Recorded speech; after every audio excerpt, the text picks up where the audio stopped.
Thank you for inviting me to be a part of your program. I see a lot of friendly faces. Some are disaster relief volunteers, and some are friends that we serve together in different mission fields in this area. I was born over at Holston Valley Community Hospital. I've been a Kingsport person for all of my life. But as we continue to go through our lifetime, God presents us a lot of opportunities. And as I was struggling with my two boys, and as they went through their teen years and guidance and all that, God, He was right there with us. And I learned a very important lesson that when He puts something on your heart, that's what you need to do. As I became more involved in disaster relief and missions opportunities, I found myself going toward the field of missions, that we would go build a church one year and then do a medical team the next year. And I really was enjoying that. And then God, He changed my heart to disaster relief. And I struggle with that. I told the gentleman a while ago how hard-headed I was, that when I had to change directions, I struggled doing that. But when God leads me down the road and I joined with Him there in disaster relief, that's where I was supposed to be. So disaster relief is a nationwide community of brothers and sisters serving volunteers together. It all started in 1972 when three guys down in Texas got together after a storm came through and said, we need to feed some folks. And that grew into another state coming alongside, and then another state coming alongside. And so in 79, Tennessee came alongside and said, we want to be part of disaster relief. And there's a lot of different avenues that you can go in disaster relief, and we'll talk about those shortly. But the one that sticks out the most and all is mass feeding. I'm going to give you a number, and you're going to be surprised. 45,000. That's how many meals our mobile kitchen can provide in one day. But it takes 80 of us old folks to do that.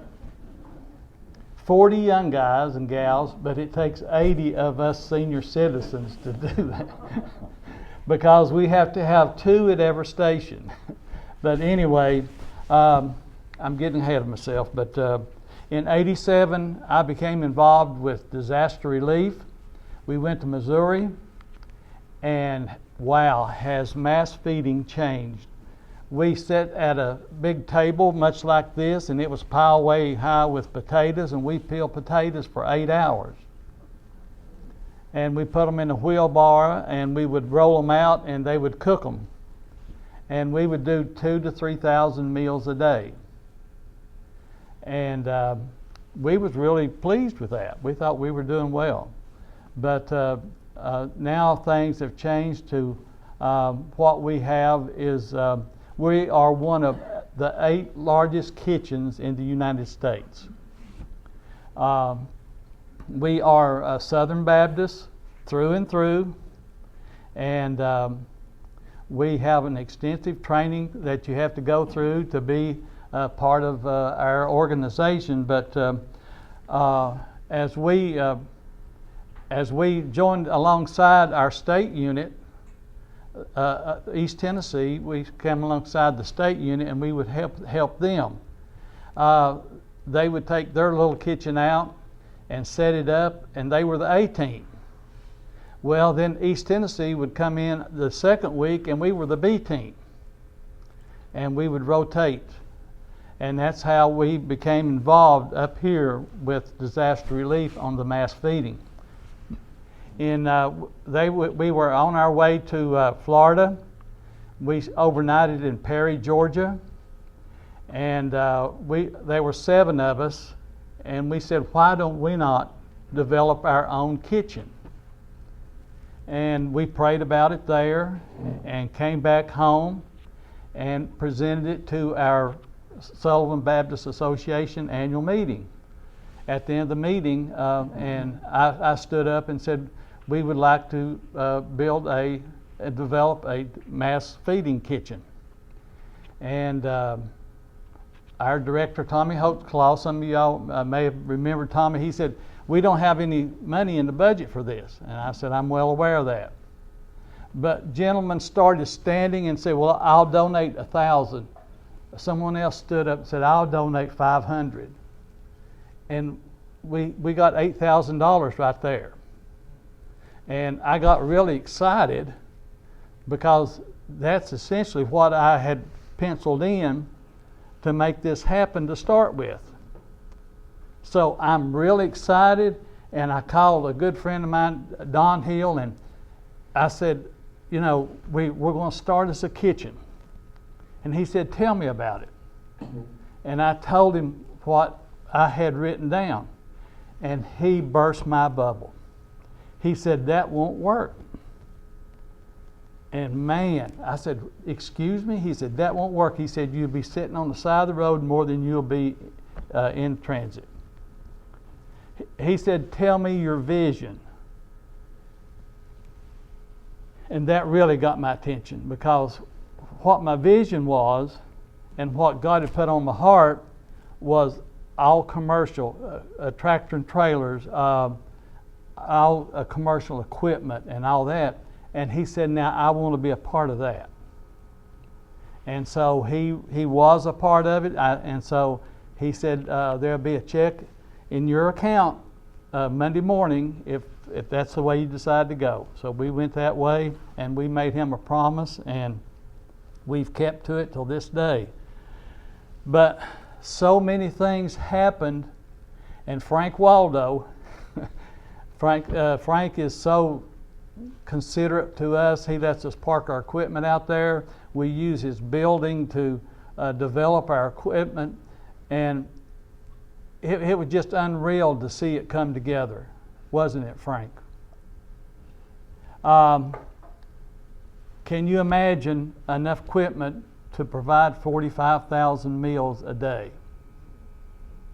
What we have 10 convection ovens, the big commercial convection ovens.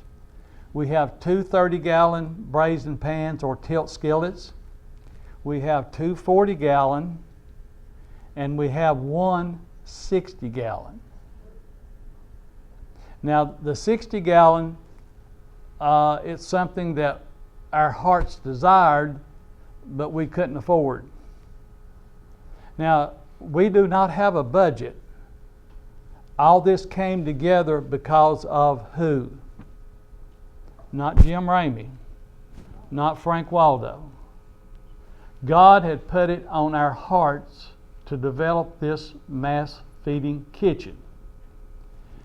We said, okay. We came alongside of who? God. Now, see, I'm old-timey. I'm 76 years old. Got a new knee. Just had that 4 weeks ago. I'm proud of that. But our folks, there was 7 of us. We worked extremely hard, and God did even more. I worried about financing, but it was always available. I mean, not when I wanted it, but when He wanted it there. But I also disobeyed Him one time, and He taught me a very expensive lesson, that when He said, when I put something on your heart, you need to go through with it. Have y'all ever disobeyed and not gone through with what you're supposed to when God puts something on your heart? If you have, you know it's hard to get back where you was. But anyway, as we continued to improve our disaster relief equipment and to get everything in operation, of what I have. We have a few pictures that I'd like to show you, and we'll try to. Some pictures will answer a lot of questions, so we'll see if we can coordinate this together. We have 3 annual events we do. This is Move-In Day at East Tennessee State. We provide 1,500 bag lunches for the kids coming in. It helps break the tension. I heard one parent say, "Oh, look, the Southern Baptists are here." That was a compliment. But the president of the university is a great guy to work with. He encourages us, and he looks forward to us being there. This is our. Now, you see all these different colored hats. Don, he's a yellow cap. He brought his cap with him. And Frank is one of our blue caps. And Philip Omni, Frank's friend and my friend, he's a yellow cap. But we get a lot of smiles from these bag lunches. We've been doing these for about 4 or 5 years. This is at Philip's trim shop. We are loading items to go to West Virginia for the floods.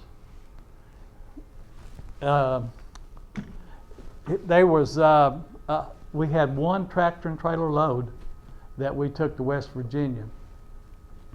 Let's go to the next. You see us loading there. You talk about smiles when you roll up and you've got all these different items that folks need. So God burdened your heart to bring the items, and we load them and take them to them, and they get a blessing from what you have done.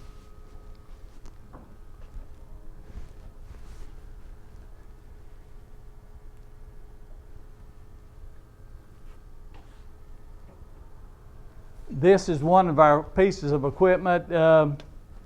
Frank calls it the bomb trailer. This is our generator trailer, and you see there's 6 gas cylinders there. We're on our way to Florida. That's our tractor and trailer out in front there. We also have a box truck and 2 other pieces of equipment that we use. Keep. This is in Crawfordville, Florida. We set up there to feed the folks, and this was a gated community, and they all picked up their food in their golf carts. These are, a lot of you all know, these are called ERVs, Emergency Response Vehicles. Each one of these ERVs has a route, and on each route there is a X number of folks that they're going to feed.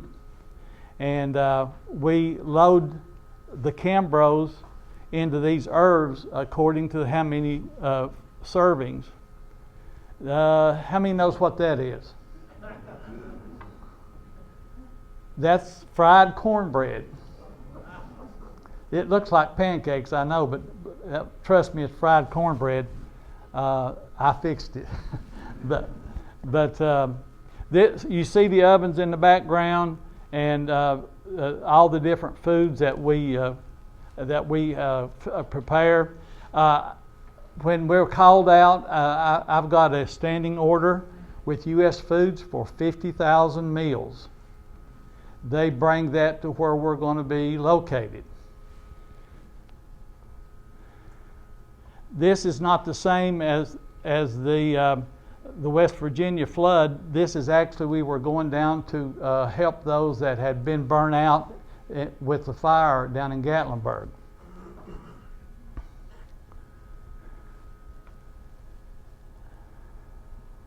The folks in Gatlinburg, we delivered that to a church right outside of Gatlinburg, and one of the most well-organized drop-off points that I've ever been able to have been associated with. The next slide we're going to have is just keep going to the next one. We are at Sugarland Baptist Church in Houston, Texas. We set up like the Army field kitchens do, with two big 20 by 40 tents. That's where we put our equipment under. This is actually some of the debris field that you see from the families in Houston. This is at nighttime. We always light up our kitchen, because if we're going to do 42,000 meals, we start cooking at 2 in the morning. And we cook till 2 in the afternoon. You see the red Cambros, that's part of our inventory. They are user friendly for us because they only lose 1 degree an hour when we have them loaded with food. There's 300 servings in each Cambro. This is how they are transported and taken out into the field to feed the folks. The church at Sugarland Baptist Church, where we were set up, they had a enrollment of 5,000 people on their roll. You see all the yellow hats. These are our worker bees, and everyone goes through an extensive training. We go through, we pray a lot because we need a lot. And this picture here just blows my mind every time I see it. The moon standing on top of the steeple. That's at Sugarland Baptist Church. Now this is a tilt skillet here that Barbara and Ken are cleaning. This one here, it's a 40-gallon. And you see over on the left, there's a crank there, and you can actually tilt that skillet to pour your contents out. But 21 minutes, and we've got these. We've got this ready to go into the Cambro, and we cook everything to 180 degrees. That's the temperature that we get. Now, we do not heat and eat.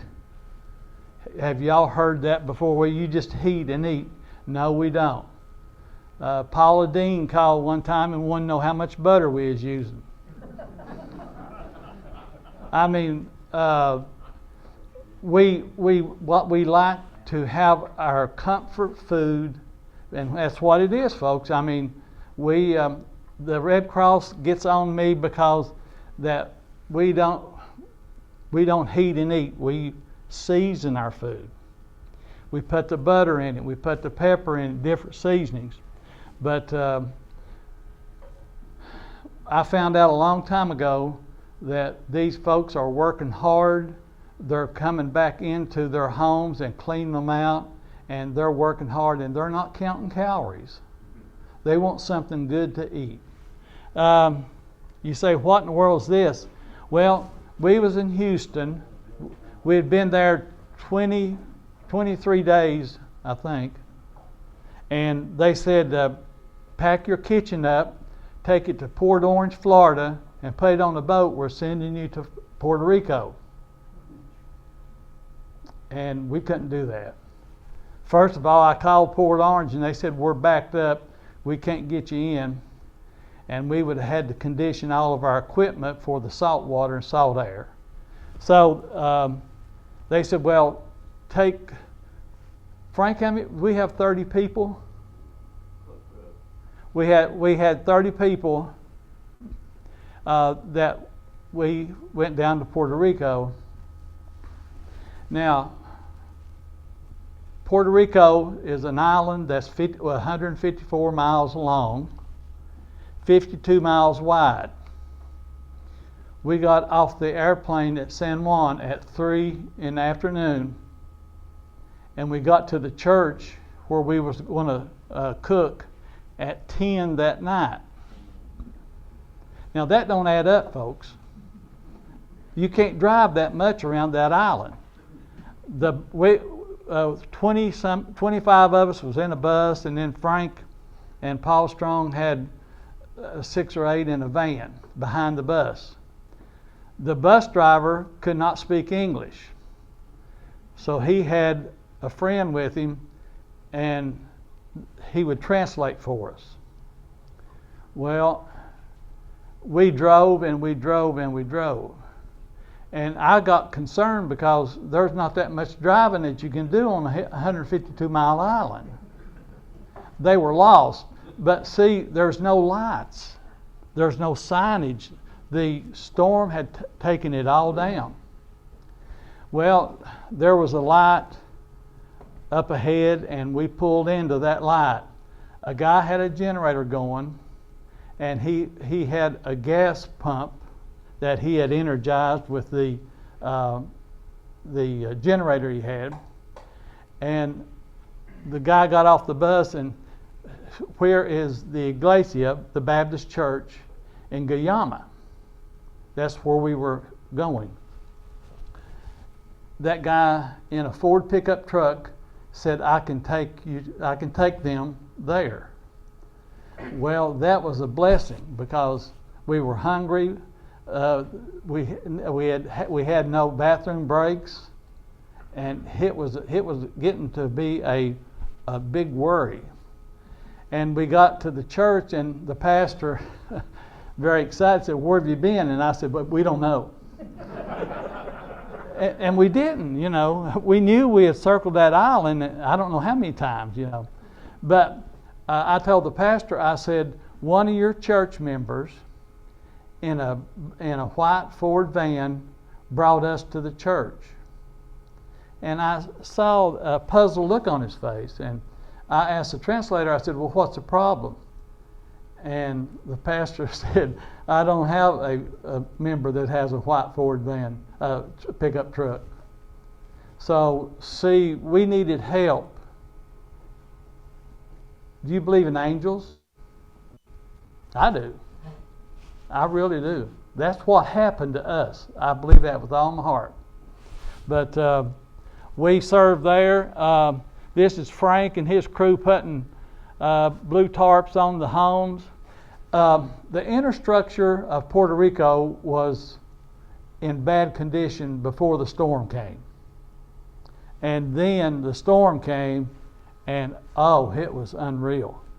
But down there, we said, well, that's the pastor and his wife, but Javier. But when we go into an area, we cook according to what they eat. Does that make sense? In Puerto Rico, I was not sure what their diet was. So I asked the pastor for 2 of his ladies to come and share with us how we could feed the Puerto Ricans. So the 2 older ladies that came to share with us, both of them could speak English. And boy, was that a blessing. Because down there, 75% speak Spanish and 25% speaks English. And so they said, we do beans and rice. And I said, what else? They said, that's what we can afford down here. So what we found out is that you cut these little vein of sausages. How many knows what that is? You cut those up and you put in the rice. I never cut as many vein of sausages in all my life. But it was what they loved. And this is the crew here. We went out, and you can see the ocean in the background. And we went out to this person's house, and they provided this awesome meal for us. And then they had a time of singing and fellowship afterwards. But we was there for 2 weeks, That's the pastor. He's boy. He was a fireball. He was awesome. But now you say, well, we take our own bedding with us when we're called out. Some people use cots. Most of us use air mattresses. But after a while, you get so tired you can sleep on anything. There's a lot of iguanas on the island. This is our translator. He was an awesome. Now we had been there a while because you can see the white fuzz on my face. I tried to shave one time with cold water, and that I'm sorry, folks, that was it. I couldn't handle it anymore. But when I came back, I grew me a beard for a while. But anyway, Puerto Rico is still in need of help, and they are recovering at a slow rate. Did we have one more? Is there one more group of pictures? No, that's it. You have longer facilities. Yeah, when we are called out, we do not convoy. We have there'll be 3 vehicles go, and then 3 more go after 5 minutes. But I say that because we have to have several different pieces of equipment for us to be called out. Our mass feeding tractor and trailer, our box truck, and our generator trailer goes in one. And then we'll have our laundry trailer and a shower trailer and a chainsaw trailer. And then we'll have our private vehicles. That's a good question. Has anybody else got any questions? I got a statement. That picture with those 2 animals in there. Those 2 horses? The 2 horses. From the rear, they look like some of my good Georgia friends. I said that. Now these horses, they knew how to get home because they just ran out in the streets. They were smart Georgia horses. Yes, sir.